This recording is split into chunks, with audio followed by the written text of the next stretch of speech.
नागपूर खंडपीठाने दिले आंदोलन स्थळ रिकामे करण्याचे आदेश। पण बच्चू कडू काय म्हणाले ते पाहूया।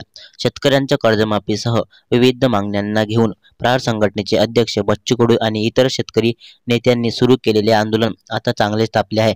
या महाएल्गार आंदोलनावेळी नागपूर चक्काजाम केल्याने वाहतुकांची कोंडी झाली आहे।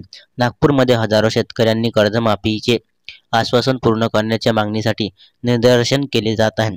अशामध्ये एकीकडे सरकारने याबाबत मोठे पाऊल उचलली असून मंत्री पंकज भोयर आणि मंत्री आशिष जयस्वाल हे बुधवारी 29 ऑक्टोबरला भेट घेणार आहेत, तर दुसरीकडे नागपूर खंडपीठाने बच्चू कडू यांना बुधवारी संध्याकाळी 6 वाजेपर्यंत आंदोलन स्थळ रिकामे करण्याचे आदेश दिले होते। पण बच्चू कडू यांना याबाबत माहिती दिली असता न्यायालयाची प्रत आमच्याकडे पोहोचल्यानंतर आम्ही विचार करू, उद्या जे आंदोलन करू ते अधिक आक्रमक असेल असा इशारा बच्चू कडू यांनी राज्य सरकारला दिला आहे।